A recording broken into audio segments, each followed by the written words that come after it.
Okay. How about now? Okay. All right. So, okay, one of them is from Aleppo. The other is from the province of Aleppo of origin. So our talks today will revolve around Aleppo, and it deserves that. I will start with my own little intervention in here. It is somewhat about the book, but also about where the book could take us, or the studies in the book could take us in light of what's going on today in Syria. In 2016, the ARCE Program for Islamic Architecture launched a research project under the title Ethics of Intervention. The initiative was, of course, motivated by the tragedies unfolding in many countries in North Africa and the Middle East, our area of interest, but especially in Syria.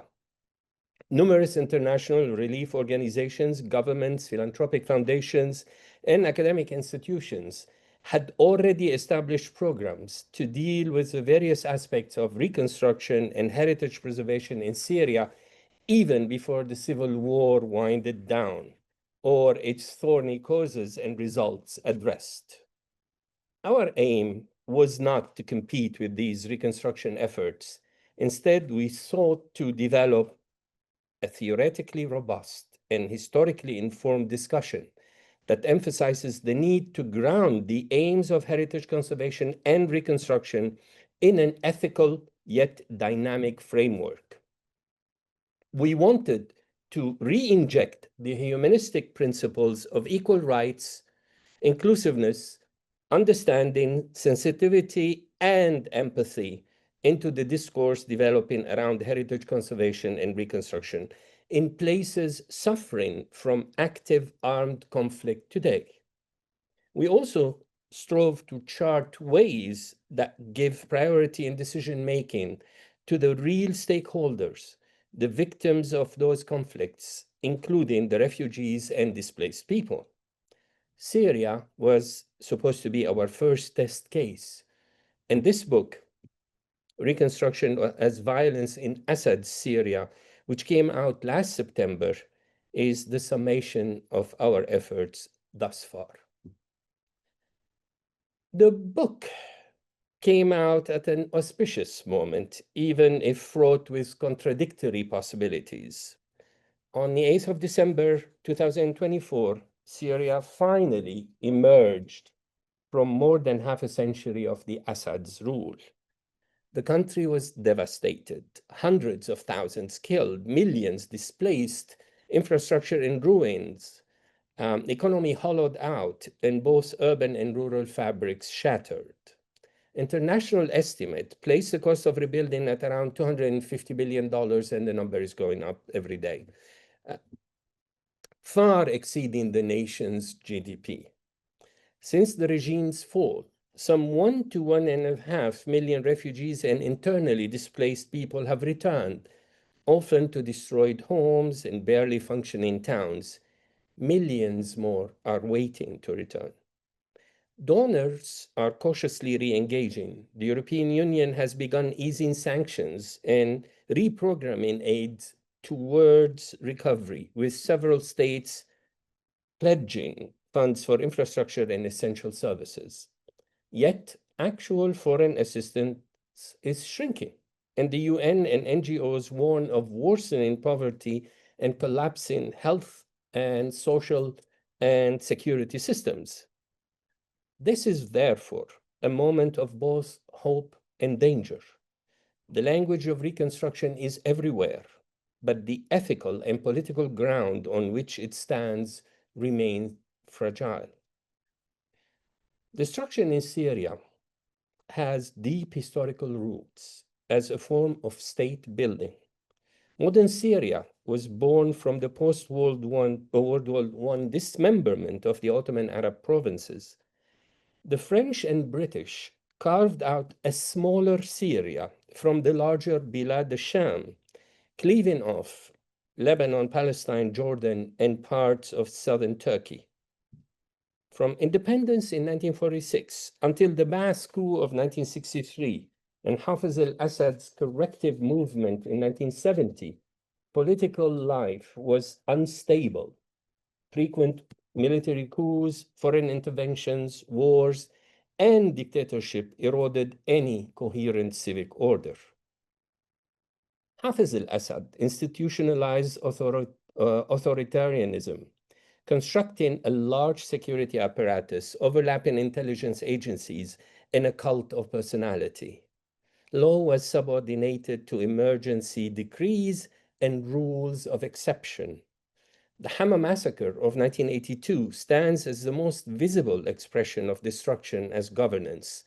For nearly a month, the army besieged and bombed the city to crush an Islamist uprising, killing tens of thousands and flattening large portions of the old urban fabric. Hama was rebuilt, physically and symbolically, as a cautionary monument to obedience. It was urbicide as statecraft, a demonstration that the state could obliterate a city and then rewrite it in its own image. Alongside such spectacular violence operated slower structural forms of violence. Agrarian reform and demographic policies marginalized entire regions, rendering them economically dependent and politically vulnerable. Under Bashar al-Assad, the regime pivoted towards crony capitalism. The social market economy, as they called it, opened space for private banking, real estate, and service investment, but in practice funneled wealth to figures close to the ruling family. Inequality widened as development and planning were embedded in a spatial politics that enhanced the value of some areas while marking others as disposable. At the same time, severe drought between 2006 and 2010 and ecological degradation pushed hundreds of thousands from rural areas into cities already swollen with informal growth. By 2011, a large share of Syrians lived in ashwaiyat, the unplanned and underserviced neighborhoods encircling Damascus, Aleppo, Homs, and other major cities. These districts were exploited as reservoirs of cheap labor and political containment, yet they remained legally precarious and stigmatized, and thus ideal terrain for both violent repression and later redevelopment. When protests erupted in 2011, they drew strength from a dense web of grievances: authoritarian rule, corruption, rural collapse, environmental crisis, urban degradation, and extreme inequality.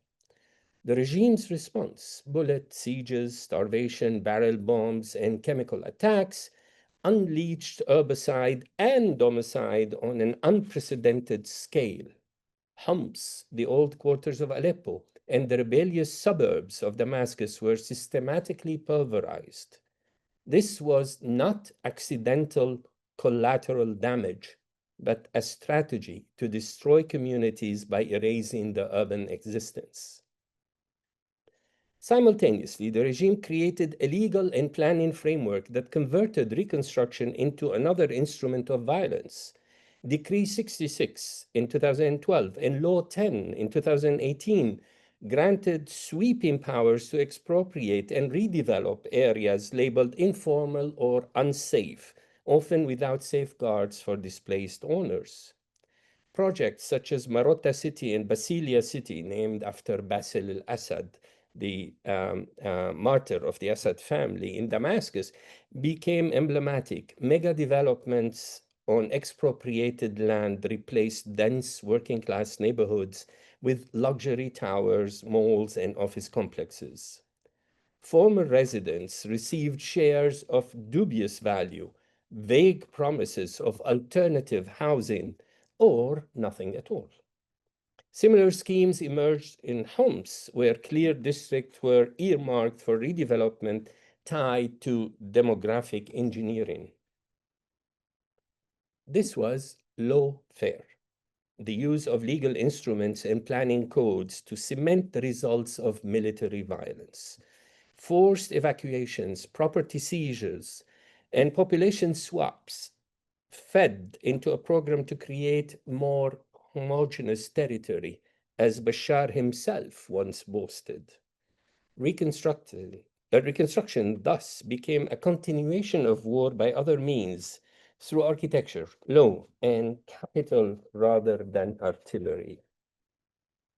Many of these structures endure after al-Assad's fall. The new authorities in Damascus appear determined to complete the projects they inherited, like Marotta City, as symbols of modernity and renewal, despite the injustices embedded in their foundations. Donors face a persistent dilemma: how to support urgent rebuilding and social services without entrenching exclusionary logics. Recent statements from the UN, EU, and international NGOs emphasize the need to tie aid to accountability, inclusive governance, and protection of housing, land, and property rights. Yet, implementation remains uncertain, and the temptation to privilege rapid, visible reconstruction over equitable recovery is strong. The central argument of the book is that in Syria, destruction and reconstruction are not opposite, but two faces of the same political process. The Assad regime's father and son wielded urban planning, heritage preservation, and development as instruments of domination alongside the apparatus of surveillance, imprisonment, and torture. Any future reconstruction that ignores this entanglement risks becoming another chapter of violence disguised as progress. Despite bleak realities, countercurrents have emerged. In Douma, Daraya, and other devastated towns, residents engage in what architect Omar Ferwati calls civilian crisis architecture: improvised repairs and adaptation of damaged structures, streets, and utilities to keep life functioning. These bottom-up efforts are born of necessity, not planning, but they embody community knowledge and priorities that formal master plans often ignore. At the heart of the book's argument is a theoretical shift. Reconstruction must be understood as a matter of rights, not development or technical management.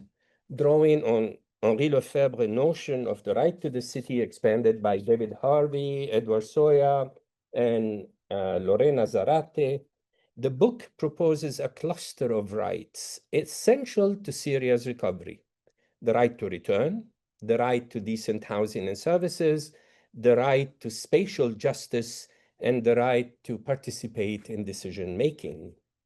These rights together form a conceptual bridge between city, law, and ethical order, a civic reinterpretation of Madaniya, the shared moral and urban fabric that links the Medina, or the city, to notion of justices, Dayan, and civilization, Madaniya. Reconstruction, the book insists, must be treated as a political process grounded in two indispensable pillars: transitional justice, accountability for atrocity, recognition and compensation for victims, and public acknowledgement of past crimes, including those enabled by law. And the second is property justice, restoration of housing, land, and property rights through independent commissions, transparent registries, and the revision of unjust decrees. Without these, reconstruction risks reproducing the very structures that provoked revolt and civil war. With them, and with the participation of local communities, municipalities, and the diaspora, it may begin to break Syria's historical cycle of rebuilding through destruction. Another Syria is possible, the book suggests, if reconstruction is conceived not as a race to pour concrete, but as a long contested project of moral and political refounding, rebuilding not only cities, but also the social contract and the shared humanity that those cities are meant to sustain. Now we move to Heghnar. And Heghnar is going to speak about a history of cultural heritage in Aleppo a paradoxical patrimony. Heghnar is professor of art history at the University of Heghnar, Watenpaugh, I should say. I mean, we're so familiar that I don't need to use her family name, so sorry. I have to say, Heghnar Watenpaugh is professor of art history at the University of California in Davis. She researches the visual cultures of the Middle East, including architectural preservation, museums, and cultural heritage. She was the ARCE and Career Development Professor at MIT from 2001 to 2005, so this is a room that she taught in, as a matter of fact. Her first book on the Ottoman architecture of Aleppo, Syria, received the Spiro Kostov Award for Urban History from the Society of Architectural Historians.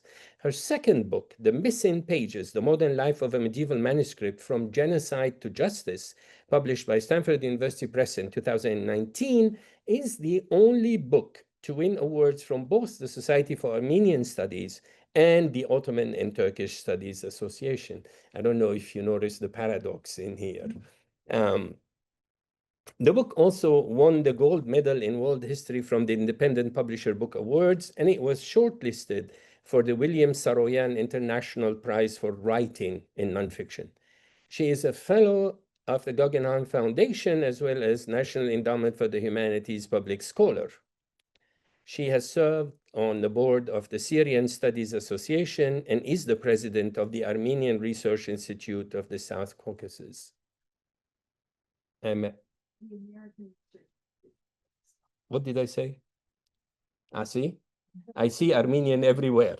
So she is the president of the American Research Institute of the South Caucasus. Heghnar, please.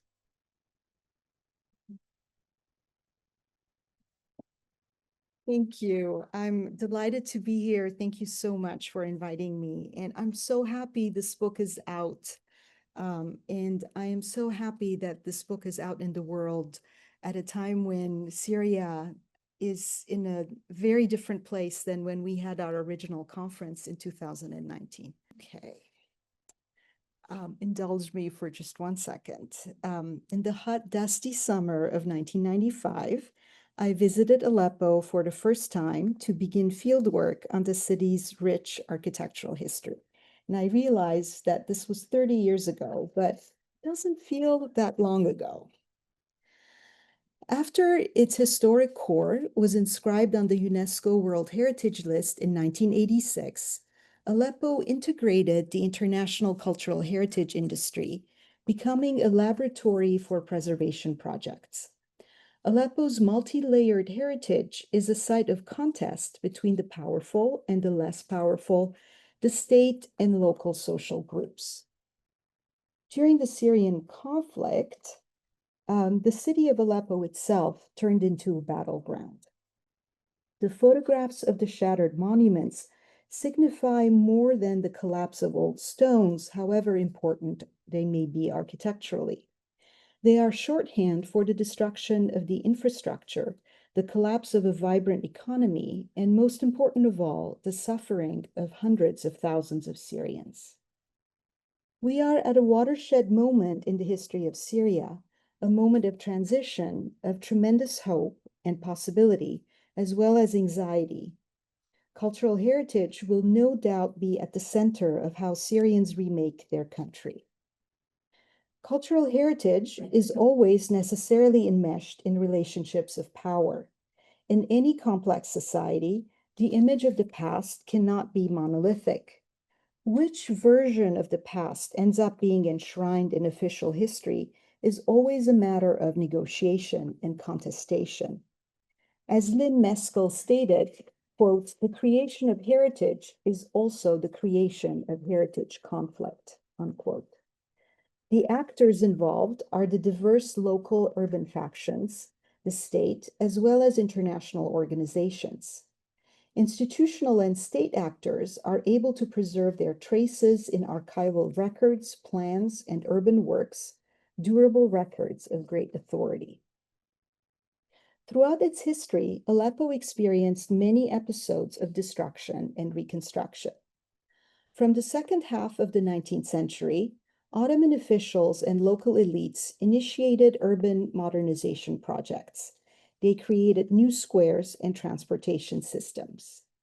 In this period, urban modernization was accompanied by an equally modern approach to the old urban fabric that emphasized the protection of heritage through new laws and institutions throughout the empire. And Aleppo was a laboratory of this Ottoman approach to cultural heritage. And you're seeing one of the Ottoman emblematic projects in Aleppo, Moat Street, which was the old moat that had been made into a boulevard. The First World War and the end of the Ottoman Empire marked a rupture in Aleppo's history. A new international border cut it off from much of the former Ottoman province of Aleppo and placed it instead in a new polity, Syria, under the French mandate. Throughout the 20th century, along with tremendous urban growth and a population explosion, Aleppo saw several campaigns of urban renewal and preservation of the city's historic core with various degrees of success. In the 1920s, the French colonial vision guided urban development in Aleppo, informed by previous experiences in other French colonies. As part of this approach, planning decisions considered lists of sanctioned cultural sites. They attributed the greatest value to remains from the ancient and medieval periods, while they tended to devalue architectural layers built in the periods following the Middle Ages, and particularly in the Ottoman period. The scholar Jean Sauvager was commissioned to produce an inventory of important quote-unquote Muslim monuments in Aleppo in 1931. This list played a critical role in defining what counted as a monument of lasting value in the city. The 1931 list, as well as Sauvager's magnum opus, his Urban History of Aleppo, published 10 years later, make clear his disinterest and downright hostility towards the Ottoman period architecture of Aleppo. Anything that related to Ottoman modernity was downplayed. This vision guided, and here is Sauvager and some of his friends. This vision guided the French authorities, who then commissioned several urban planners with the task of modernizing Aleppo while protecting the inventoried remains, the inventoried monuments. One of these urban planners was the architect Michel Ecochard, and this image is from one of the Ecochard albums that is preserved upstairs at the Aga Khan Documentation Center. Ecochard was to have a long and prolific career in the French colonies and later in the post-colonial world.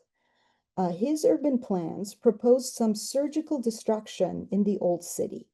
The inventoried monuments would be safeguarded through the establishment of zones of protection around them. These schemes placed the planners in conflict with the largest landlord in the old city, the Waqf authorities, the long-established Islamic charitable endowments. In the name of modernization and of the preservation of patrimony, the colonial administration strove to take over the supervision of some medieval monuments from the Waqf administration. This was far from a seamless and politically neutral process. Rather, in Nora Lafi's words, quote, "The creation of institutions of heritage protection also represented a process of colonial eviction," unquote. Thus, the process of patrimonialisation of the old city was accompanied by a process of destruction of the old fabric, as well as the weakening of existing civic and religious institutions. Alongside state and colonial officials, others were creating their own vision of urban heritage. The 1920s saw the publication of this History of Aleppo by Kamel El-Ghazi. He was a founder of many important organizations in Aleppo, including the Archaeological Society, or Jam'iyat al-Adiyat, in 1924. This society, which continues to function, and here's an example of their journal, served as a lively focus for the discussion of ideas about cultural heritage that was distinct from the city or municipal bodies and also distinct from the work of bureaucrats and experts. Syria gained its independence from France in 1946. While this marked a rupture in political matters, nevertheless, official cultural heritage showed continuity.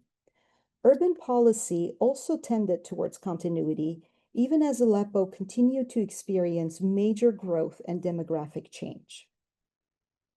From the 50s to the 70s, a succession of urban planners, now under the independent state, presented solutions to facilitate problems like vehicular traffic through the narrow streets of the old city. This 1954 master plan by André Guton proposed piercing the old city with large thoroughfares. These avenues were meant to link the historic core of Aleppo to the modern suburbs, and even further, they were to link the Mediterranean Sea to the Syrian desert. Guton's master plan was not fully implemented, but aspects of it were executed piecemeal over the years, resulting in significant loss of the historical core. Modern high-rises were erected on either side of these new highways into the old city, creating modern commercial corridors. Some of the general principles can still be seen in the early 1970s master plan by the Japanese planner Gyoji Banshoya, including the major avenues cutting through the old urban fabric. These interventions collectively changed the urban context of the city's most iconic monuments. For example, the opening of an east-west thoroughfare that led to the citadel required the demolition of the existing dense urban fabric. The Khan al-Wazir, a 17th century caravanserai, fell on the southern side of this new street. To accommodate the avenue, the caravanserai's entire northern facade on the street was shaved and rebuilt to match the new footprint. Further clearing made room for what you can see here, which is a small parking lot in front of the Khan, and which allowed for the first time since the 17th century a clear view of its ornate entrance. Nearby to the west, the Great Mosque now stood in a new urban context. In glorious isolation, its northern facade cleared of encroaching buildings, overlooking a wide street, a landscape garden, and traffic lights. The mosque and the caravanserai continued to function in their respective religious and commercial roles, but they each had also now become cultural heritage. While planners implemented their plans, many inhabitants moved away from the old urban core and resettled in outlying suburbs in modern apartment buildings. They were seen as an indication of social and economic progress. In this new view, the centuries-old traditional courtyard houses were not seen as an object of beauty or comfort or historical interest. Rather, the old courtyard house stood for a traditional and backward existence at odds with the ideas of modernization and progress of this post-independence generation. The homes left behind in the old city remained vacant, were rented to poorer immigrants from the countryside, or were converted to less prestigious uses. As domestic architecture, they became devalued and dilapidated. Tensions between Assyrian identity projected from the central state in Damascus and local urban identities also played out in the medium of cultural heritage. This can be seen, for example, in one of the more contentious projects from the 1970s concerning the area of Bab al-Faraj. That's the area in black in the bottom plan. The northeastern quarter of the old city, which is the area of Bab al-Faraj, had been cut off from the rest of the urban core because of the newly pierced avenues. Thus isolated, the Bab al-Faraj area was slated for complete destruction and eventually rehabilitation. The rehabilitation part did not happen for several decades. The modernist vision in Banshoya's plan, supported by the state, prompted a very strong reaction from local architects and activists. Their activism, channeled in part through the Archaeological Society, advocated that Aleppo's old city should be included on the UNESCO World Heritage List, which was a rather bold and shocking idea at the time when the Syrian state did not want to engage in the international organizations.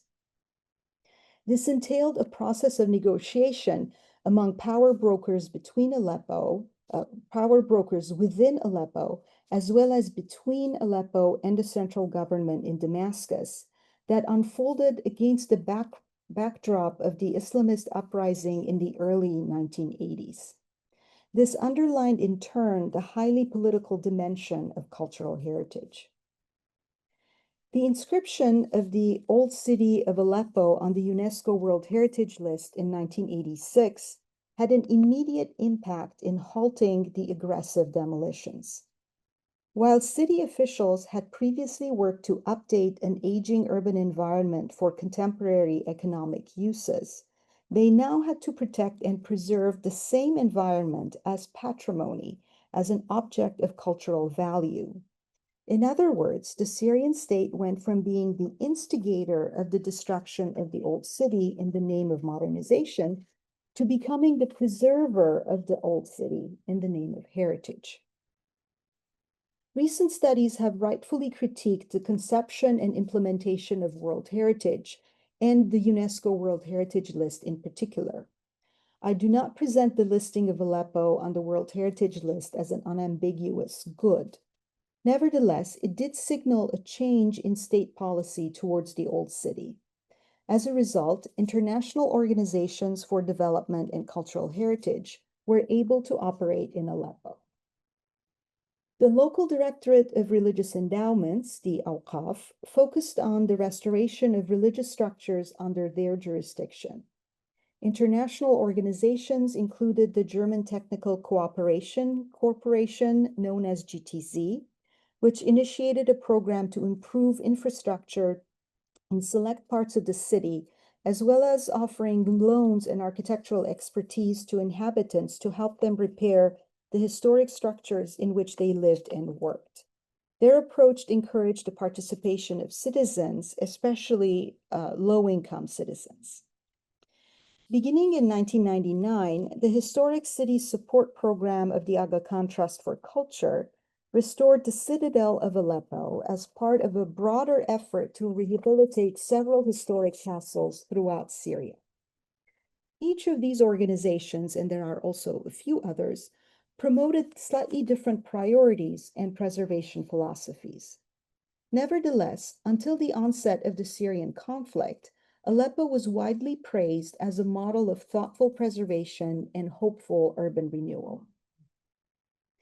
These preservation projects did have unintended consequences, such as the gentrification of some parts of old Aleppo, while other parts languished in poverty.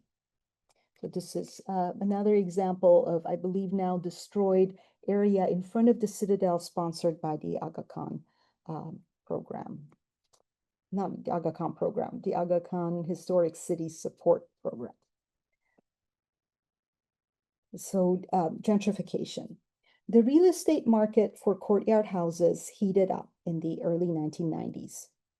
Many grand old homes were renovated, some by their owners for their own use, while others as commercial establishment as high-end restaurants or boutique hotels. An architecture that had been relegated to low prestige uses was now being converted to profitable enterprises that derived their appeal from their newly revalued setting.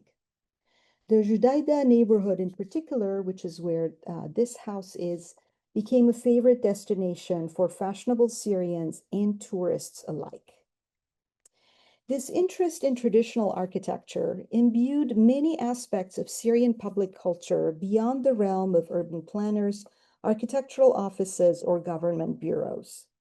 In the 90s and continuing to the 2000s, Syrian state television produced highly popular serials that dramatized recent historical periods and were filmed on authentic locations. The focus of what was called a return to history, al-Auda ila al-Tarikh, was the historical architecture in the old cities, and more specifically, domestic architecture in the form of the old courtyard house, or Beit Arabi, the Arab-style house, a typology of elite urban domestic architecture.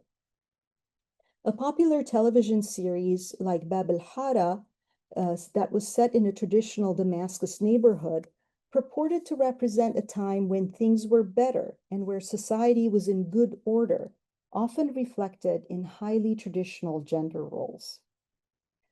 Critics rightly pointed out that the preservation and gentrification movement benefited a small elite and further disenfranchised many less well-to-do urban dwellers. Not far beyond the itineraries of restored houses and restored monuments and remodeled courtyard houses patronized by middle-class Syrians and tourists, poverty was often visible and underground economies flourished. The sense of urban inequality contributed to making Aleppo a focus of mobilization against the regime after 2011.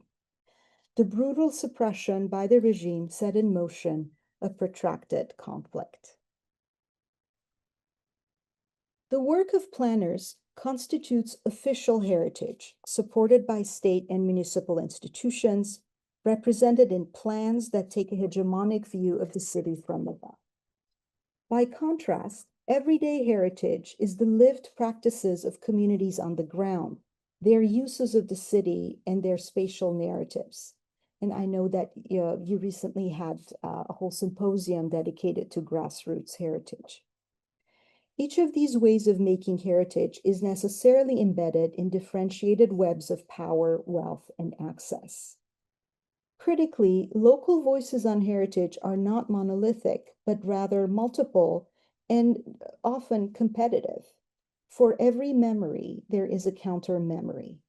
Some of the ways of narrating Aleppo are ephemeral. They have been silenced or forgotten. They were developed by persons or groups whose creations do not get filed and preserved in archives and remain largely invisible. Rural and nomadic groups pursue their own spatial practices in peripheral neighborhoods. Young people make the city their own through their distinctive patterns of socialization and consumption. Elise Mergian's recent research on the histories of women in Aleppo claims the body itself as an archive. These counter-narratives emphasize the way in which urban dwellers socially seduce space, and they dovetail with ideas about the right to the city that Nasser mentioned earlier. Another group that needs to be added to this list is the Syrian diaspora created as a result of the war. Members of this dispersed group are recreating Aleppo around the world. Today, they tell spatial stories in new ways and new media. For example, a business set up by Syrians who settled in Armenia, called Aleppo Market, features a sign that juxtaposes symbols of Aleppo Citadel and Mount Ararat, thus combining the symbols of old hometowns and new hometowns. The urban geographer Jean-Claude David called it a paradoxical patrimony, claimed by some, ignored or refused by others, looted by all, and destroyed by the war. The history of heritage impacted the decisions various parties of the conflict made as the conflict was ongoing. A long history of patrimonial practices, decisions by planners, and everyday acts of urban dwellers contributed to making certain spaces and buildings of Aleppo into monuments invested with great symbolic significance. The symbolic value of these structures may have placed a target on them. The very process that made the heritageization of Aleppo successful perhaps also sealed the fate of some of its most beloved structures. During the 2009 conference that eventually resulted in the book we're celebrating today, our group debated what reconstruction in Syria would entail, or even if it would take place. How can a ruined city become habitable and inspire creative ways of occupying space? The absence of official processes of rehabilitation and planning from above can perhaps be an opportunity for subversive acts of habitation and appropriation of wrecked urban spaces. In her book titled Counter-Preservation, Daniela Sandler investigated how citizens in Berlin turned decrepit structures into participatory environments and used them as residences, shops, exhibition spaces, and leisure areas. Citizens appropriated dilapidated buildings not to make them new again, but to embrace their ruined state. The tantalizing potential remains for city dwellers to shape their own environments outside of the dominant packaged narrative of official heritage in ways that engage the construction of memory in multiple ways and do not require formal architectural intervention or legal permits. Post-conflict design proposals for cities that have experienced atrocities and civil war need to take stock of the past, but they must also face forward towards future urban dwellers who will be citizens ready to claim their human rights and their political rights, including the right to the city. Thank you. Thank you, Heghnar. Next, we have Reem Lababidi speaking on Old Aleppo post-Assad, a situation analysis. Reem is an architect and researcher who investigates the preservation and safeguarding of built heritage in times of peace and crisis, with a special emphasis on first aid practices. She has been mapping and analyzing the damage by to Syrian heritage, specifically in the old city of Aleppo. Her research interests include broader issues of practices of preservation and valuation of material culture as applied in the Islamic world, and the compatibility of Western practices with Islamic and local values. Reem. Thank you, Nasser, and thank you everyone for attending. So today, yes, I'll be talking about Old Aleppo, and I'll be shedding a quick look at the situation in the current situation in Aleppo. So in 2011, we were motivated by the Arab Spring around us, and so we took to the streets demanding democracy, freedom of speech, and a political reform for an authoritarian rule that have been controlling the country for almost 4 decades. But the violent response of the government to our demands pushed the country into an inexorable war that swept through Syria. In the summer of 2012, I left Aleppo to pursue my studies, and unfortunately, by that time, the armed confrontations were already in the city. The city was divided into a western side under the control of the regime and an eastern side under the control of the armed opposition. And due to its location at the heart of the city, unfortunately, the old city of Aleppo became a main front line in the Battle of Aleppo, which lasted for a bit over 4 years between 2012 and 2016. The first couple of years of the conflict, the primary hazards to the integrity of the city were bombing and shelling. And unfortunately, in less than a year from the start of the conflict inside the old city, we lost the minaret of the Umayyad Mosque, and it was estimated that almost a third of the entire area of the ceiling of the ancient markets of Aleppo collapsed. Here we can see this is called Souq al-Siyagh, or the market of the goldsmith. This is a picture of it before the conflict, and this is a picture of it with the ceiling demolished after the conflict. And this maybe happened only like 4 or 5 months after the start of the conflict. Of course, at that point, we thought it couldn't get any worse, but we were mistaken. The second couple of years of the conflict, the hazards to the integrity of old Aleppo intensified.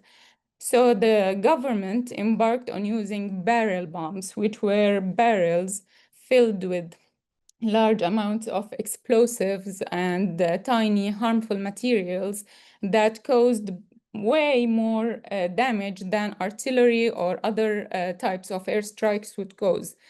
And this is here a very prominent neighborhood within Old Aleppo. It's called Al Farafra neighborhood. And we can see in it here Khan Court Beg or Caravanserai of Court Beg. This is before the damage, and this is another satellite image after the damage. And we can see this whole area completely destroyed, and that was due to barrel bombing. In retaliation, the armed opposition started using explosive tunnels, which was about digging subterranean tunnels to reach the barracks of the regime and then just blowing them up. And this is also an example of the Ottoman National Hospital. This is its location. And this is a picture of the hospital or the monument before it was blown up. And this is what remained of it after the tunnels.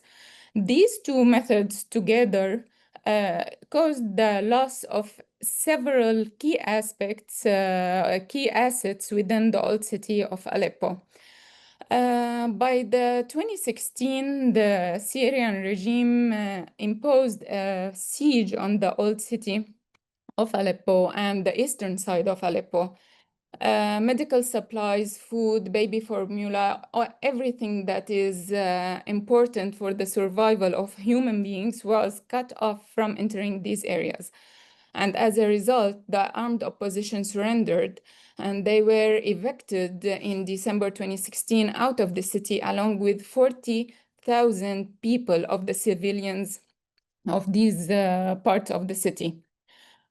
The recapturing of Aleppo for the Syrian regime was a turning point in the conflict, and Bashar al-Assad presented himself as the victorious in his war on terrorism. But in fact, during this period, Bashar al-Assad managed to expose and subject his citizens to unlawful killing, abduction, displacement, and literally he starved some of them to death. Only a few months after the so-called reconciliation, the Syrian regime demanded or requested from UNESCO an emergency mission to assess the damage to the old city of Aleppo. And in their report, the mission concluded that 30% of old Aleppo was completely destroyed and 60% of it was severely damaged. And by the way, this is an image, it's very recent. It was captured like maybe 2 weeks ago. A few months after the liberation, the Syrian authorities, represented by the Syrian Trust for Development, which is an NGO led by that was led by the former first Syrian lady, Asma al-Assad, they partnered with several agencies like UNESCO and Aga Khan to initiate reconstruction projects at the old city. They started with the entrance of the citadel, the Umayyad Mosque, and one part of the markets. And later on, during the following 3 or 4 years, the projects were a bit extended to include more assets, but they were mainly focused on this area of the ancient markets, which suffered of minor to moderate damage. At the time of these projects, some cultural heritage experts started calling upon the international community to collaborate with the Syrian regime, and they claimed that these projects were a necessity to help the Syrian people thrive back. However, these projects were very problematic for a set of reasons, but I will mention only 2 of them now. The first problem was that the Syrian regime was built on corruption. It was designed to secure gains and make a profit for those in power. And if we look at the projects that were conducted in the area of the markets, we can see that around 9 out of 11 projects were executed or implemented by a company called Diari. Now, this company, Diari, as by definition on its website, it is the executive arm of the Syrian Trust for Development, which is again led by the Asma al-Assad. And at that time, there were a lot of reports talking about Asma al-Assad and her turning into an oligarch who is profiting the most out of the war in Syria. However, in 8 December 2024, the Assad regime finally fell after 50, sorry, after 54 years of a very despotic regime and a very long history of dark legacy of political violence and discrimination. Upon the fall of the Syrian regime, all projects in the old city were put on hold, and the situation on the ground was described as the following. In terms of the heritage, the old city is suffering of a sheer level of damage that is extending over an area, the entire area of the old city, which is almost 360 hectares. So it's quite a huge area. In terms of the demographics, during the Battle of Aleppo, it's estimated that only 1 million people remained of Aleppo, which is a third of the original population of the city, which leads us to the third point, which is a sharp drop in the capacities inside the city, a shaken institutions, and now we're hearing about a potential favoring in appointing those in power based on loyalty rather on qualification. In terms of funding and economics, the Syrian economy has been suffering a severe breakdown due to the war.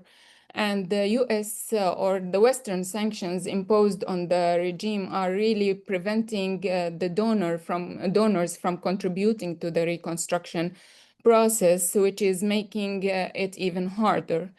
In terms of the laws and regulations, the old city of Aleppo has its own building code and regulations. However, these codes haven't been revised, neither under Assad or during the current government, to reflect the current post-conflict situations. Now, if we look at each single one of these points, they're actually all contributing to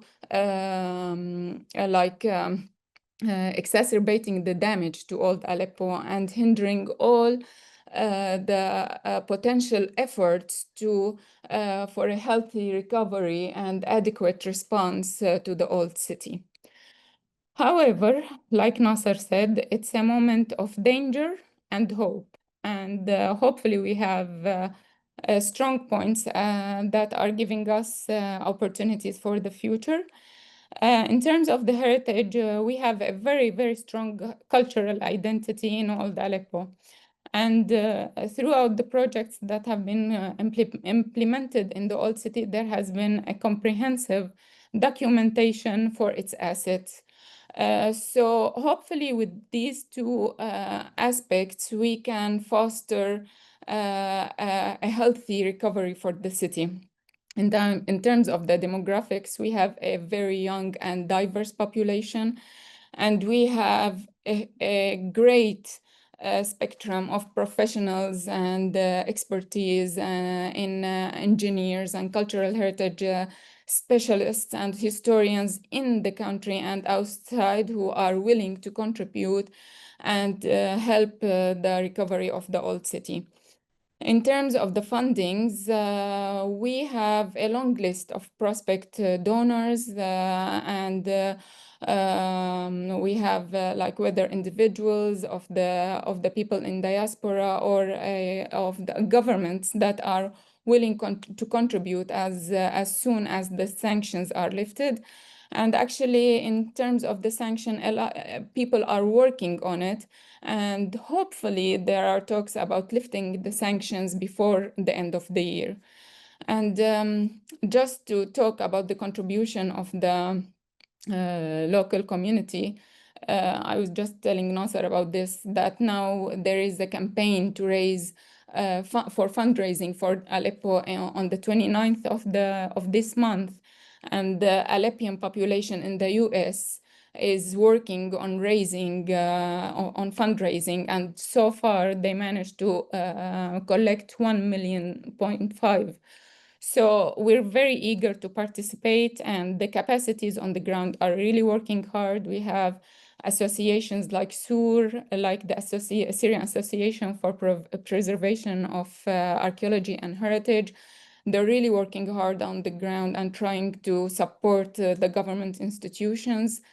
And also, just to give you a context, this image is of installing the mimbar of the Umayyad Mosque, which is a mimbar that goes back to the 12th century.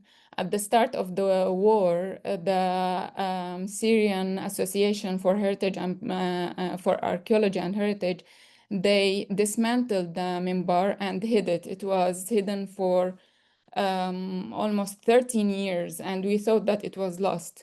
But after the liberation, they brought it back and they just set it up in the mosque where it was after all these years. And finally, in terms of the laws and regulations, as I mentioned, Old Aleppo has already its own building code that is, if was giving the time and the right people to revise it, it can prove to be very helpful, and it can help us doing like test strategies and see how we can really preserve and support the reconstruction of the old city in a sustainable and healthy way. Thank you.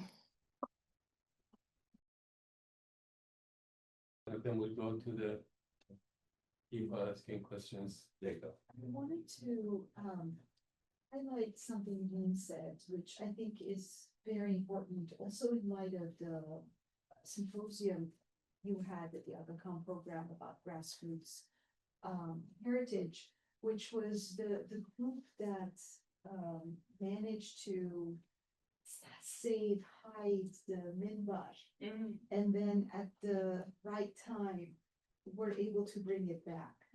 I wonder if you can say more about that group and how it was possible for groups like that to even operate in the darkest days of the war.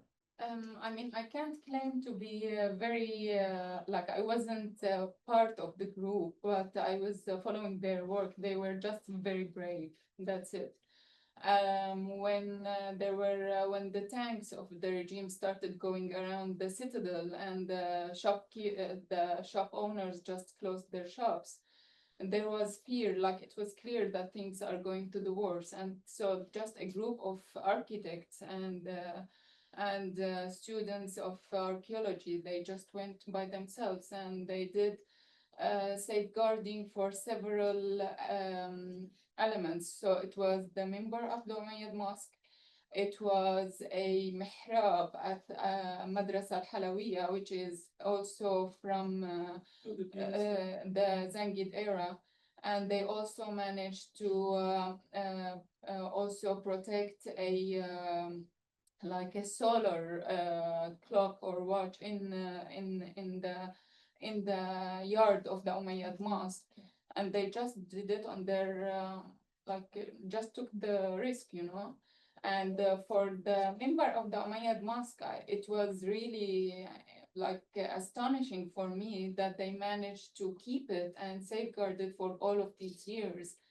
And there were so many talks about it being sold, and like just looted and everything, and they kept it secret until the very end. And when the time was right, they just brought it back to life, and it was amazing.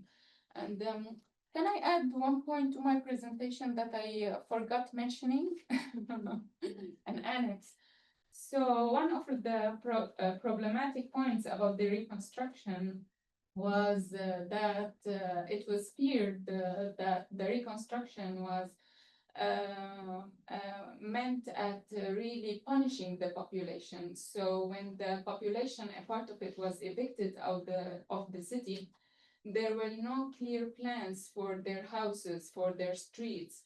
So, and with the Law 10 that Nasser mentioned, it was feared that the regime was working on really controlling the narrative and just using the reconstruction process to wipe out the whatever is left of this revolutionary part of the population.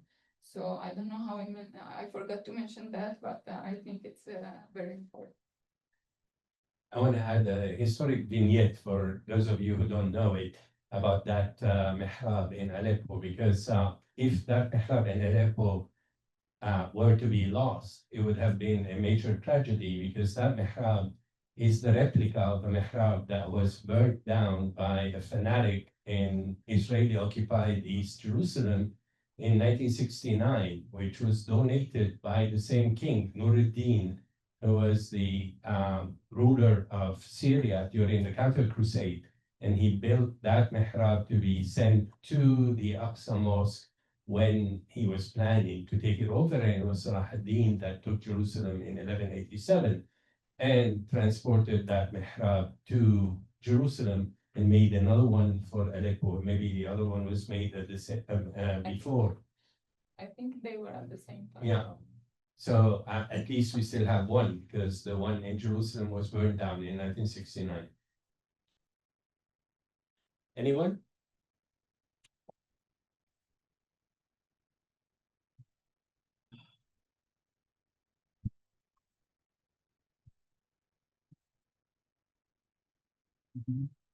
Thank you, Nasser, Heghnar, for the nice presentation and for the book itself. I have few comments and then few questions. So I really appreciate you really bringing up, like, talking about the association, because they did a great job. And that's what now I think about a lot in terms of the future, is the grassroots initiative, which we also discussed in the symposiums, as you said. I also to add to their activities, they actually preserved what is left from the Maktab al-Waqfiyya, and some of them, they were actually, I think they were the director, one of them was the director of the Maktab al-Waqfiyya in Aleppo, and they preserved the library, and they were manuscripts, I think, in that. We don't know much about it so far, but at least they brought back the member. And it's very interesting talking about the reconstruction and, like, as a destruction. It's also, I was in a meeting in the UNESCO in Paris talking about that topic, about the member. And because I heard the association offered this, what everything they collected, they offered to pass it to the UNESCO. The UNESCO refused, and they said, we don't handle stolen artifacts. So is that UNESCO decision? Is that political decision? That's bringing me back to the bigger picture of the whole event of the UNESCO in all of that, and how politics really play in that role. They won't say anything like this now, after even, like, with the new regime and everything change. I wonder if how they would say, because now they are accepting Bashar is welcomed here and everything. It's a whole new story, which is good for Syria. I'm happy for the country. And that goes back to my question, which is, like, now every day what I look to hear from Syria, it's transitional justice. I feel this is, like, the key point in, like, really transferring to something different. And cultural heritage is part of it. I don't know if I'm that optimistic that we're going to include cultural heritage in that, because as also really you presented in your, you presented about the different buildings was destroyed by different groups. So the regime, the Syrian regime, didn't destroy everything. There is buildings were destroyed by the other like armed groups where they were like part of the rebels, like Antique Syria and like the hospital, and that's like even I think a Sultania, or that's area with like obviously by the tunnels. It's you can easily recognize that by the tunnels. And so yeah, I like when I look at that right now, I'm not that optimistic about the transitional justice because we are not seeing anything in practical about it, and that's also will lead me to cultural heritage. So I don't know if you have different perspective on that. I might be wrong, but also I always see the hope in the society that they did some great work. There is also some groups where like cleaning monuments, some of the buildings and doing all of that. Then the mukhabarat give them some trouble because of that. So it's all this. So that's I think what I see the hope in the society, and I don't know if you have different perspective than that. Any of you wants to? Yeah, it's working. For me, to be honest, I don't see a clear path so far. I think even in terms of transitional justice, or like, for example, as I was mentioning, there is a campaign now to support Aleppo, but there are no talks about specifically the old city of Aleppo. I think things are still not clear, which is worrying, but again, it's been less than a year since the fall of the regime, and the country is literally destroyed, like on all different sectors. So we can't really expect everything to be very clear and very well planned, and so I guess they need some time. One thing that I think it might be looking good, or maybe a good indication, is that maybe last week or the week before they divided the city into 5 sectors to make the management of the city easier, and they dedicated a certain sector for Old Aleppo. So that's good. I mean, they're thinking about it. But other than that, I don't see things are clear so far. So Let me give you actually a more pragmatic answer. And that is in ruined states in history, there's always a space for the citizens that have been suppressed for a very long time to organize and take matters in their own hands. And in Aleppo itself, in the history of Aleppo, this has happened in many instances when there was a void of power between empires, between kingdoms, between regimes. And the Syrians have been oppressed for the last 54 years, and politics has been sapped out of their systems. So they are learning politics anew, and they are starting to organize. So as long as the current regime is not well organized, there is hope. Actually, that was kind of hip hop mode. hello. Yeah, go ahead. Yes, that was actually kind of my question. Thank you, Nasser, Heghnar, reading for the book, and Heghnar, you walked me through those like long arc from 90s, growing up in Aleppo, GTSZ coming. There's a full organization about the cultural heritage. I maybe pushed back, and there was like only benefited elite. I think there's like a whole society shift. I saw it when I was growing up, when it was happening. I saw more civil organizations, association, people like just seeing around me when I was like 10, 15. I don't remember how old I was, but there was a lot of things changed. I remember that period. I'm not I'm not ready to see those photos yet. My question was that, like, there was that period where there was so much like identity about being Aleppian was forming around those reconstruction that you're proud to go into the old city. But there was still like the Mihrab story, all this, there was still like a remnant of those disaggregated and like the mosaic nature of Aleppo was still present. Like I remember the Armenian churches were putting up stone walls, like around the paintings that they're like from the 16th century and stuff. So there's like every community was organizing themselves and protecting themselves in a way that is like disintegrated and not centralized. And finish my point. During the war, we saw some sort of centralization that I never imagined. It was like Asma said, drive for financialization of things that I couldn't imagine you can financialize. The regime was trying to accept as much as money as they can, like the smart cards with instead of like the old Soviet style coupons for like sugar. And what I'm trying to get at, Nasser, to your question, what are we getting now? Like, are we getting those new financialized government that we actually never had, that was just going to come and create like architectural competitions to like redo our city? Or we're getting that all where like GTZ came and like threw money in the neighborhood, and you see people like the bakers like building the second story, like things like that, and like rebuild exactly how as much as like as it was again. Like, are we gonna see the mosque getting like and the khans rebuilt, or we're seeing MBRDB in our city? Hopefully not. We're most probably going to be seeing them rebuilt as playgrounds for the international jet set.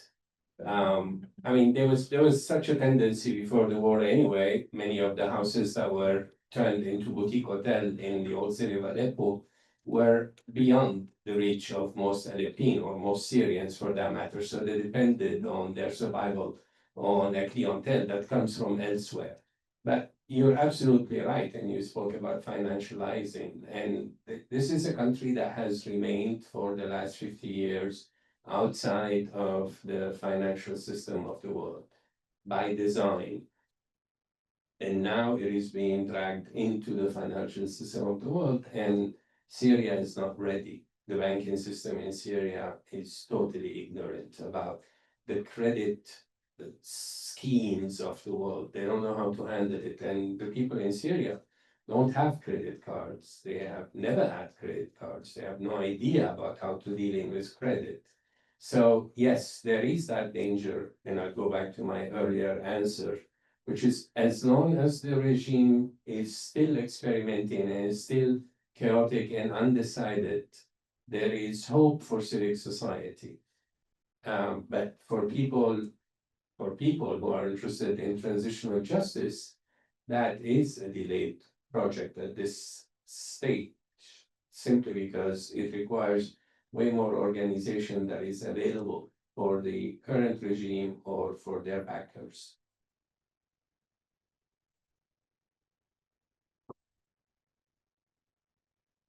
Mary, thank you. Thank you. Thank you very much for an incredibly insightful, but also extremely moving presentations. And I think this might be more of a comment, but really picks up on this last part of the discussion, which is looking into the future. And Nasser, I love the way you sort of framed the reconstruction and the ethics of reconstruction, right? So you were, the right to return, the right to housing, the right for spatial justice, etc. And so I wonder, just picking up on the last two words that we use, transitional justice and the idea of civil society. I mean, looking into the future, I think this becomes a fantastic case really for reconstruction. And I think what takes this to an extreme is historicity, because I think reconstruction around the world we're going to deal with. And therefore, how do we find the equivalent of transitional spatial solutions, right? Because I think architecture, if it's imbued with nostalgia and historicity, can actually work counter to all the other forms of justice that you're talking about. And so can we imagine a very temporary canopy on the souk so business can start till we can actually create consensus on what form of reconstruction we do? So, I mean, how does one begin to think in those terms Otherwise, I think we are in a deadlock. And I think what might come out of these solutions, that's why this is just a comment, could really inform reconstruction globally, both in terms of the theoretical frameworks, the ethics, but also how we might find spatial solutions. So I hope this becomes the case for.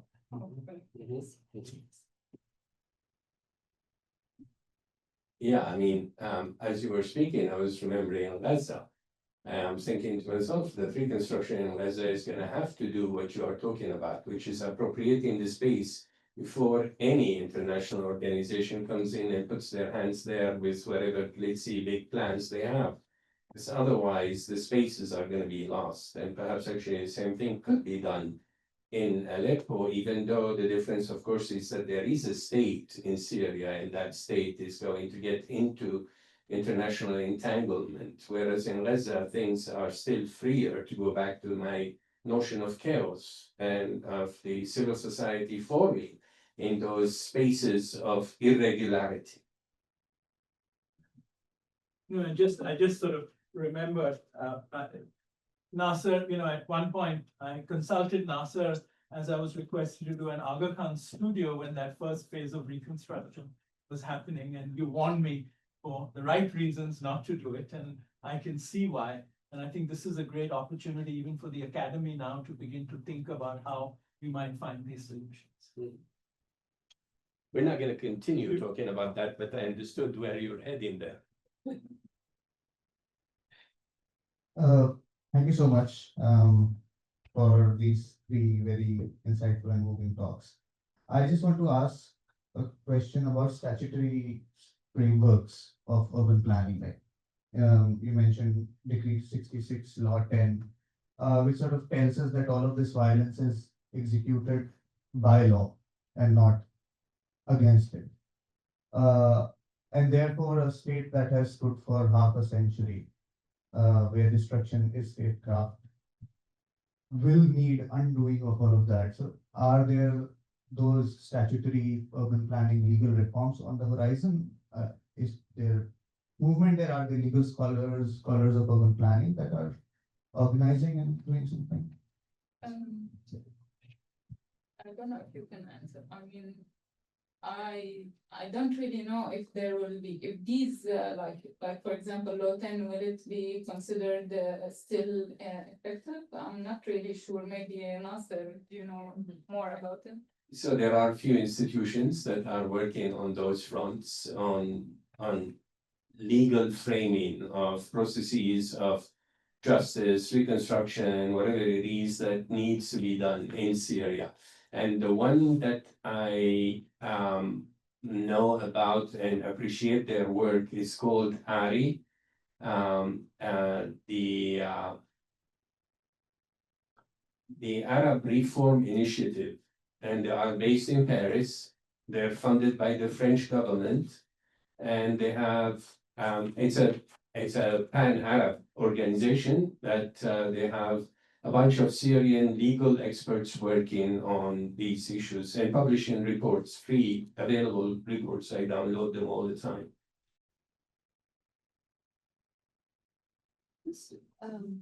The comment in response to some of the points that have been raised. When I'm hardly an expert on transitional justice, but there's an enormous literature studying transitional justice examples throughout the world, and it's never a perfect process. It's so we cannot expect perfection. Maybe we can expect people to be able to tell their truth. That would be a place to start. But in response to some of the other points that have been raised, I think one place we can look for maybe a degree of hope, but also pragmatic hope, is the Syrian civil society organizations that have developed during the years since the conflict started, some within Syria, some outside Syria, who are engaged in documentation of atrocities at tremendous cost and risk to them, pursuit of human rights goals, being able to even bring somebody to justice in Germany. These are not nothing. These are incredible things that these organizations were able to do. And maybe one of the things we can look forward to is that developing expertise, these individuals, those organizations can continue their work in some way in Syria now and write their own script for the way things are going to be moving forward. Thank you so much for your brilliant presentations. Throughout your three presentations, I saw parallels in a regional context. After your mention of the Ashwayet in Syria made me think of the proliferation and destruction of Ashwayet in Cairo. And also I think we can see elements of kind of violence in the reconstruction of Beirut post civil war, also the looting of the National Museum there and what's happened recently in the National Museum of Damascus, and of course the looting of the minbars in Cairo. I wondered what lessons can we learn from these kind of regional contexts and similar regional. That's a really good question. Don't do what Beirut did.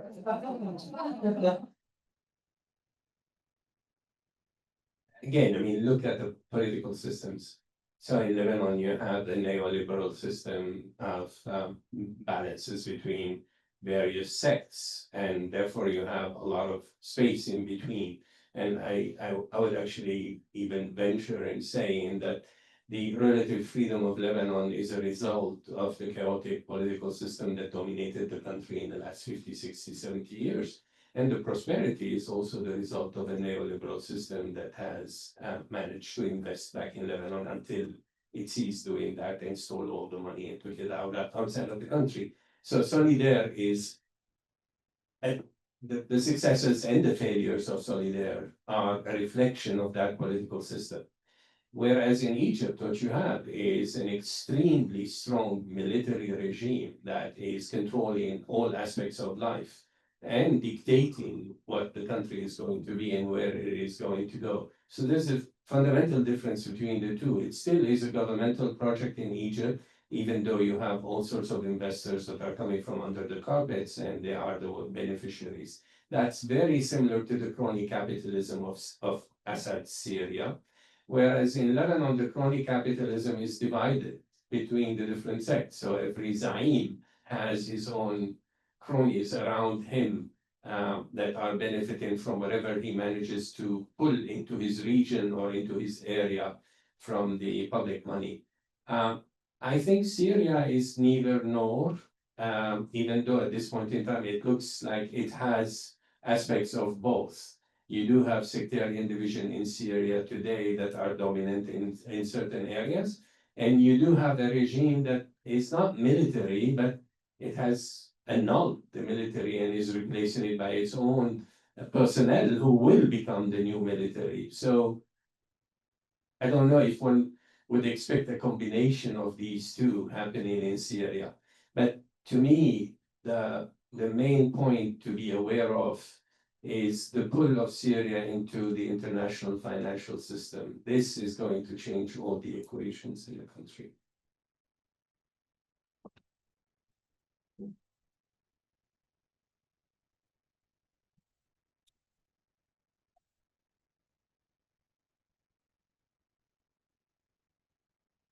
That would be the last question. Thank you all so much. I don't want to end on a pessimistic note, but I want to ask sort of if the new government in Syria was to exploit and wield heritage towards a specific kind of ideology and legitimization of the government, the way that many regimes in the region do, and often homogenize heritage, especially like cosmopolitan, more diverse heritage that doesn't fit the narrative of, let's say, in the Gulf or Egypt. Is there a sense yet about what ideologies the government might use in terms of Syrian heritage and practices, or not yet? It's been on my mind for different questions. So I'm curious what your guys' thoughts are right now. I don't know. No, but- it's a broad But question. to see what are some of the scripts that are out there, I recommend UNESCO's book, A Future in Ruins, which is an ethnography of UNESCO and also critique of World Heritage ideas, ideologies. So, yeah, it's not very optimistic. And actually, I have a point. If there is something that we're concerned now currently about the making of the heritage is that the lacking a strategic planning for it. So far we can see a favoring for the tourism, you know, everything is put on the table for restaurants, boutique hotels, everything is about this. There's no museums, there's no anything really important. For example, maybe a couple of months ago, they put المدرسة الرضائية, which was a part of an Ottoman mosque in Old Aleppo, and it was a prestigious religious school at one point, and they said it's available for a cafe, and everybody went crazy. They were like, this is unacceptable. So I think if they will go like ideologic path, they will probably go with the Islamic fundamentalists. But so far, I don't see this is happening. But what I see is dangerous is really the touristic advertisement and just disregarding everything else. First, allow me to disagree with Reem. But the second is I want to go back to exactly that same thing about fundamentalism and the Islamism of the regime in Syria. I see, as a matter of fact, the silver lining in there rather than the opposite. In the 1990s, I presented on a collection of villages in the north of Syria, in Aleppo and in Damascus, that are called the dead cities, the villes mortes. They are all Christian, Byzantine, and some of them are Roman villages, and they are unique. There is nothing compared to them in the world. There are 827 sites. We're not talking about a few of them. And my criticism was that the Syrian the Syrian dominant image of the place has neglected them because they do not fit into the image of what Syria is, because they belong to the Greco-Roman Byzantine past, which is in the ideology of the Ba'ath Party was not Arab, was actually a colonial period. Ridiculous, of course, because it lasted for exactly 1,000 years, from 333 BC all the way to 634 AD when Muslims arrived. So Syria was part of that Mediterranean world for 1,000 years. So it's impossible to say this is not Syria. That is outside of it. What is encouraging now, and actually it's a continuation to what was happening at the end of the Assad regime, is the revival of the notion of Syria as a whole. Because we grew up negating the notion of Syria as our home country and calling ourselves Arabs. So our home country is the Arab world, because that's what the Ba'ath Party ideology is. After the defeat of the Assads in Lebanon and the withdrawal of the army in 2005, they reverted back to a Syrian ideology, and this is continuing. And it seems to me that at this point in time, we start to see glimmer of the acceptance that there is a heritage that is related to the land, irrespective of the ideology of the ruling party. The ruling party before was pan-Arabist, the ruling party today is pan-Islamist, but Syria is forcing itself as a frame of their ideology, because even though, of course, actually the current regime used to be part of a pan-Islamic militant organization, today it is presenting itself as Syrian first and foremost. Therefore, it will end up accepting that Mari is part of the Syrian heritage, Dura Europos is part of the Syrian heritage, the Dead Cities is part of the Syrian heritage. Palmyra, of course, has already been accepted as such. And the countless churches in all of these sites are part of the Syrian heritage. To me, these are actually these sites that were extremely endangered because of two factors. The Assad families were making lots of money selling Christian and classical antiquity, and the Europeans felt that this is their heritage and therefore it's okay if they steal it or if they buy it from smugglers. So you find them. If they save it. Yeah, so that they are saving it. I mean, I don't know if you know that, but Syria gained its independence from France in 1946. 6 Crusaders' citadels remained French territory until 1956. France did not relinquish them. It thought that these were still French territory, that Syria cannot be the sovereign in those 6 citadels. Crac des Chevaliers did not become Syrian until 1956, even though Syria became Syria in 1946. So I feel there is there a possibility of a heritage that is inclusive, comprehensive, and historical. That goes back all the way. Now I have a question. Do you think they're adopting this speech, we are Syrians? Do they really believe in it, or is it just a way because they feel like the people want to hear this? Well, I mean, if it's the second, then it's even more positive. That is, they are responding to the popular pressure. The whole idea is that you see the rising of a Syrian identity, whether it is Islamized or not. I don't know because I haven't been to Syria in 15 years. But there is today, people are speaking about themselves as Syrians. I mean, I lived in this country for 40 years. We never called ourselves Syrian American. We called ourselves Arab Americans. Now we're calling ourselves Syrian Americans. So that kind of identity is hopeful.